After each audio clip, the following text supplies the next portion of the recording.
Magnus Carlsen lost against this beginner. There is no one that can deny that Magnus is an absolute chess beast. With defeating almost every grandmaster and asserting dominance over the board, he has won it all. Yet someone else was hiding his potential in the background. A beginner, but the one who will defeat Magnus.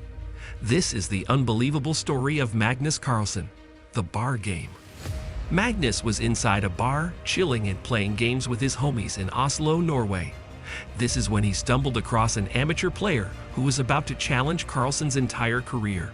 Magnus had a lot of times given a chance to beginners to show their potential to the World Championship. He has played with Max and won with no difficulty, and it was clear that can easily win. Though his career wasn't flowing that well at that point of time, he was still the world champion, and his opponents always had horrible chances to win. Either be Hikaru or Karjakin. Magnus was able to win both of them. Yet, the game with this amateur player was about to turn the tables. Because he was against a random bar player, Magnus was given just 30 seconds to play against the 3 minutes the amateur was having. But this isn't a big deal because once Magnus literally arrived 2.5 minutes late to his first round in the World Blitz Chess Championship. He had only 30 seconds left on his clock, yet he managed to lead the board into an endgame and win the match. The little time he was given wasn't a big deal for Magnus. He started with e4, which is an aggressive move, and Magnus loves aggressive and thrilling matches. One of the favorite openings of Carlsen is King's Gambit, all because of how uncertain and thrilling it is, and in fact that begins with e4.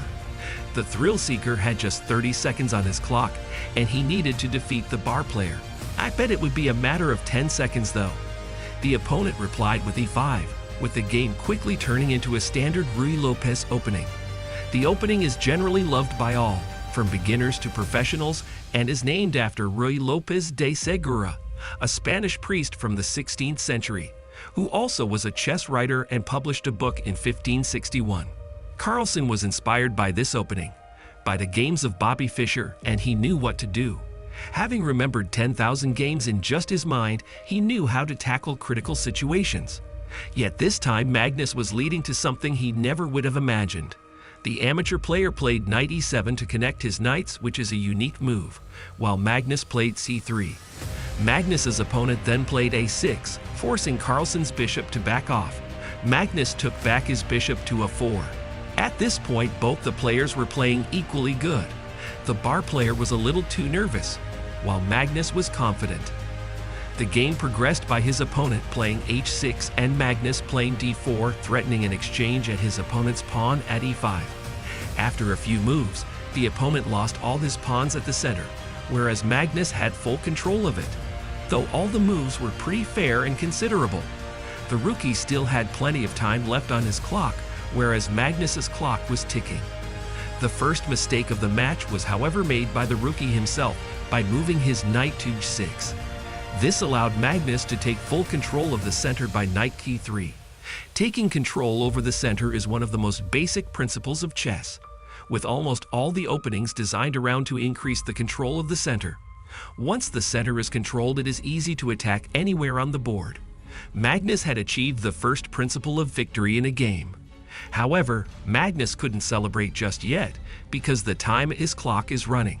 As Magnus castles, the rookie attacks Carlsen's knight at c3 by his bishop. He then went on to exchange it, ending with a position where Magnus had the slight advantage of absolutely controlling the center, with well-structured pawns. Magnus prepares for his attack by moving his bishop to c2, attacking our rookie's knight at g6. Magnus was about to launch a full-blown attack, and the rookie wasn't prepared for it. As Magnus castles, he developed a strong defense. Now the game was all about how he implemented his attack. Let's also become Sherlock Holmes for a second and take a look at Magnus's expression. He is completely confident. Having been defeated champions at even bullet matches, Magnus has control over his stress. After a few moves, Carlsen's position kept getting better and better.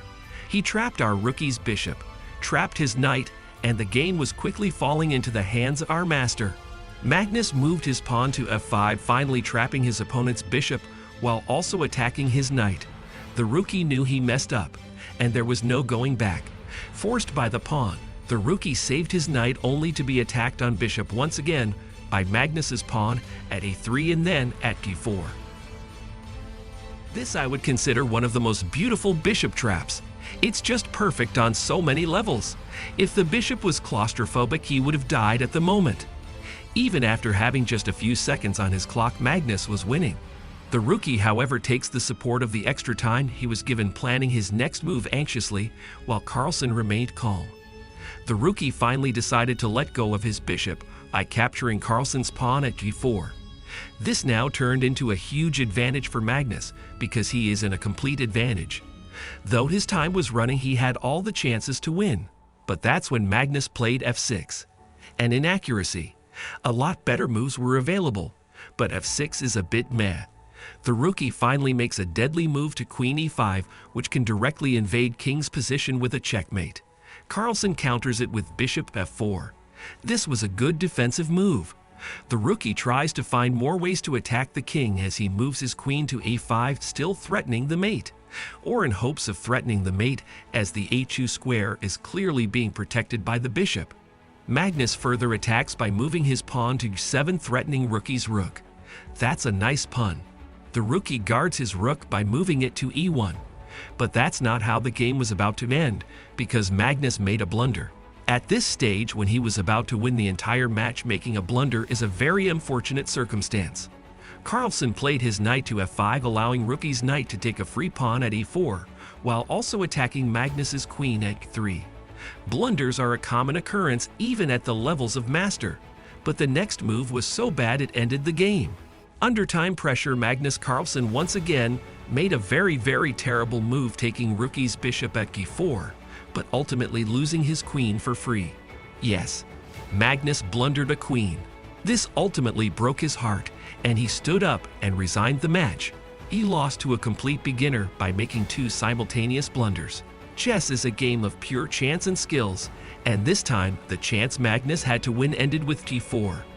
But don't worry, as Magnus was still happy even after losing the game. Magnus had been seen to encourage real talent a lot of the time, and queen blunders are often a thing in chess. Mistakes and inaccuracies are what makes us better players. With Magnus having time pressure on his back, he went with the flow and made a terrible mistake. But it happens, and this is what chess is all about. I would encourage you to analyze all your matches after you win or lose, as mistakes will make you lose now, but make you win later. This game was particularly a roller coaster with a lot of plot twists at the end of the game. Nobody foresaw Magnus's defeat, but hey, that's what made this story a damn interesting one. You play chess, and I'll see you in the next one.